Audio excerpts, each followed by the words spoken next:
modifiers, I see a question. Can you use this against the AI? Core, cost, overextension. Say Sweden with Finland. If Russia doesn't have cores all over Finland. I mean, if you start losing, or they will only demand what they have cores on. Are you talking about overextension? Smoke too much? Are you talking about overextension here? Are you talking about the triggered modifier? I'm actually getting your understanding your question. For example, Sweden right now, if we go up to Finland, we can see Sweden does have cores on all the territory, while Russia does not yet. They will always, they will always consider the amount of non-core provinces they will take, and not purposely get over. Oh yes. The AI is smart. They will not overextend. This is against the player. A lot of these triggered modifiers will never be reached. In fact, most of these will never be reached by the computer. Triggered modifiers are mostly just for the human. Obviously, East India route, Sound Toll, Bosphorus Sound, these ones will most likely make it. But things like the Pentarchy will most likely not happen. Or Barbary pirates defeated, most likely not happen. By the way, Barbary pirates are, if you know a bit of your 18th century history, or Morocco, Algiers, Tunisia, Tripoli, when they supported piracy against Christian shipping in the Mediterranean. And also the AI will always try to stay under the infamy limit. In fact, I've never actually seen the AI really go over the infamy limit, except once in Victoria 2, I believe. A couple times in Victoria 2. Taking non-core provinces costs a lot of infamy. As he said. So this limits them to getting overextension. Okay, so that's triggered modifiers. This is history. I showed you guys history before. Oh, I did not talk about capital provinces and national focuses. Your capital province is very important. The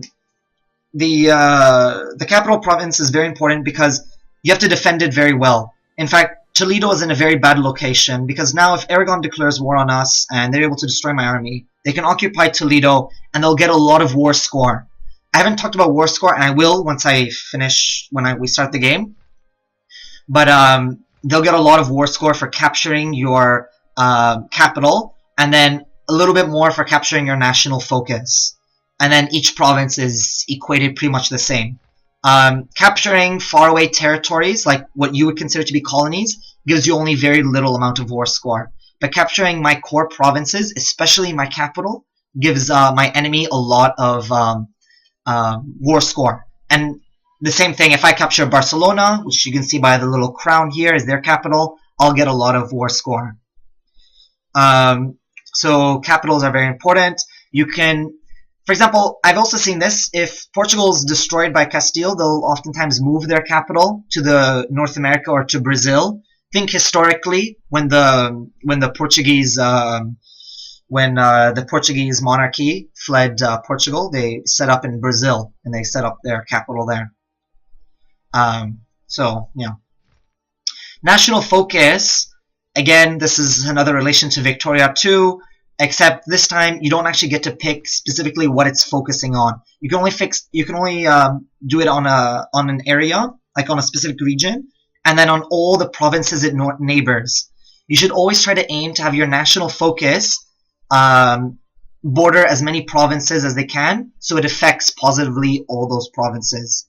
Right now it's on Toledo. You can see the bigger crown. As you see, this is your national focus. Defend it well. It allows me to create a center of trade somewhere around here. It doesn't need to be permanently stuck there, like because Andalusia is not affected by it, for example.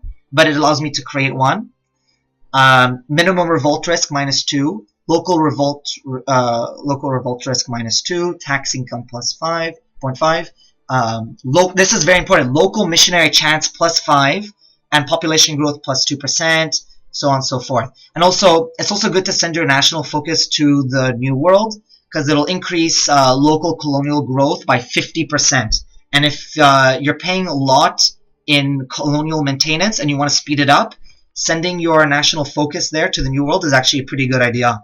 And also, it'll help increase population growth. You see the plus 2%, so that plus the local colonial growth plus 50 is a huge boost. For example, I'll give you an example. When I was playing as the Ottomans and I was conquering a lot of Europe, a lot of it was Catholic or Orthodox, and that cost me a lot of money. So I would move my cost me a lot of money to convert them. So I would move my national focus to, like, let's say Serbia, and all the areas around it would get a cheaper missionary cost. As we can see here, local missionary chance plus 5%, which is really good. So for now, I'm going to keep it in Toledo. And by the way, as an extra thing, if another province is bordering your capital, your national focus, it hurts them. Where does it hurt them? Where can we see it's hurting them?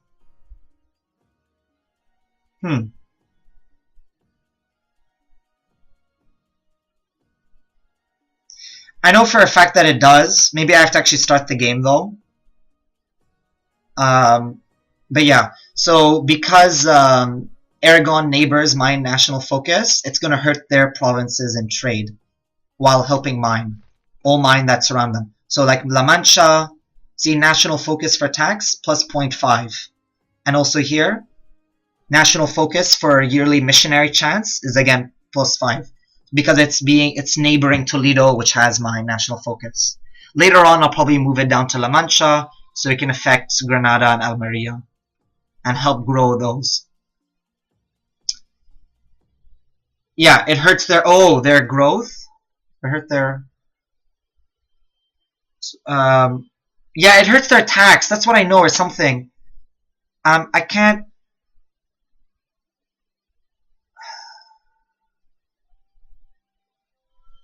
But yeah, it's not showing up. Usually it'll say, I think you have to start the game, and it'll show like minus 10 or something. I can't remember how much it's hurting them. But not bad. Whatever. That's good for us. Yeah, so that's capital and national focus. National focus, I can move it to wherever I want, but once I moved it there, I cannot move it for another 25 years, 20 to 25 years, I believe. So once you move it, it's going to stay there for a very long time. Oh, a month has to, someone's telling me a month has to pass for it to show, yeah. Okay, that's it for capitals and national focuses. Someone's asking, did I cover the papacy HRE screens yet? Yes, I did. You can go back and look at them. In fact, later on when I finish this this video, you can go back and look at the very beginning and watch that again. But here it is. It's over here. Okay, so let's go to Ledger now. So that's triggered modifiers, history, go to province, go directly. Here, Ledger is down here. Let's go page 1.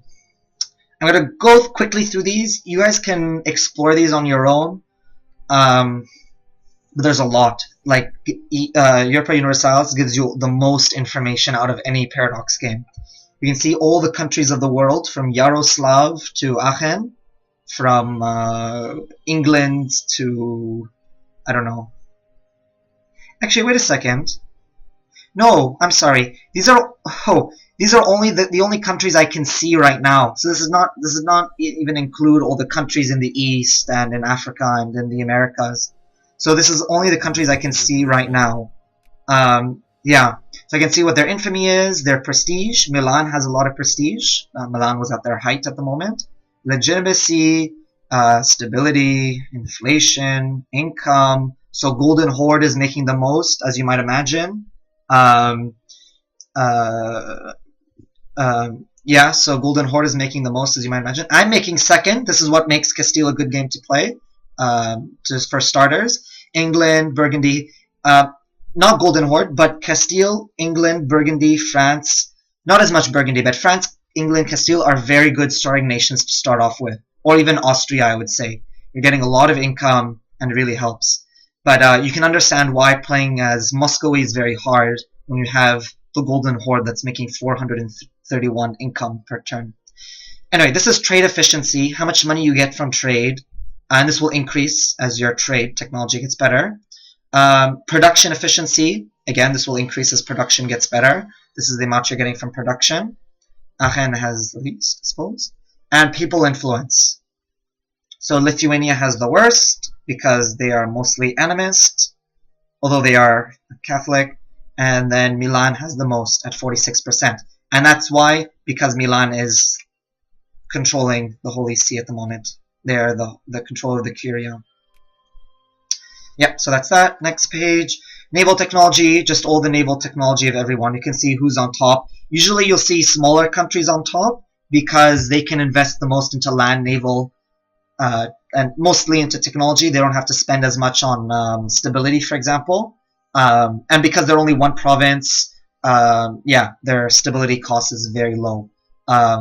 But this is thankfully going to be fixed in Europa Universalis IV, so we no longer see I don't know, a mains with level 30 technology, land technology very quickly. But anyway, just as they get very high land, it also means they get, I mean, they're very small, so it doesn't really hurt us. Next page. Advisors, these are literally all the advisors that we can see. The tech group, oh, no, not only that we can see everyone, so even Chinese, who they're hired by, yeah, not very useful. Best, by the way, as I go through these, I'll tell you which ones people actually use versus the ones people just use for fun, or at least in my opinion. Best leaders of the world, no one never really used this. It's fun to see who's the best leader. Holy Roman Empires, it'll be a list of all the emperors. Yeah, from and when until, just for purely information. Armies, this is something you use a lot. I can see who has the largest army. Currently it's the Timurids, who are a horde. If you guys know who Timur the Great, Timur Ilan. Eventually he'll break down though. After he dies, the Timurids collapse. The same with the Golden Horde, although they might be on top right now, they'll eventually collapse as well. The Ming Dynasty, like in all Paradox games, the Chinese dynasties always have very large militaries, and will continue to do so. But basically you can kind of gauge and see how powerful countries are at the beginning of the game. And if you want to declare war on a country, you can see here. You can see how much infantry versus cavalry they have, and artillery, and basic manpower. For example, you could really exploit a country by attacking a country that has very low manpower, knowing that they won't be able to reinforce very quickly. Navies, exact same thing. So total amount of Navy ships, big ships, small ships, galleys. So Ming Dynasty has the most galleys. There isn't enough data, I guess, when we start the game. Then we'll see number of provinces. This is interesting, I suppose. Nothing you don't really use though. Country overview, your entire country. I would only really use this if you're trying to find like a place that's not Catholic, not your state religion. It's also good to see which is your richest province. You can see Andalusia is my richest because it's got my center of trade, followed by Madrid and Toledo, because they both have very good trade resources. And you see tariffs, no, there's no tariffs yet. Production, Toledo has the highest production because it's gold. It's producing gold, I believe. Yes, producing gold. It's got highest production. What was I going to say? Yeah, and production, manpower, so on and so forth. Previous rulers of my own kingdom, my own country. Whoa. These are all the buildings. Right now I have no buildings I can build at the moment, but when I do, I can go here and I can sort them by tax, revolt risk, culture, religion, and then I can see if I want to build them. And this will be show me the cost. Oh, I haven't talked about buildings actually. I'll talk about this buildings afterwards. I'll quickly go through this. Again, this is building overview. What buildings you have. So I have one trade building in Cantabria, one in Castilla la Vella, so on and so forth. Province decisions. These are your local decisions. I talked about national decisions, but you also have local decisions, which we do not have. A little pop-up will pop up here when you do have them, though. Oh, actually here I can show you. Toledo, for example, right now, I can expand the bureaucracy or formalize skill, weights, and measures. This is only for the capital. But to do that, I need 4 magistrates, and for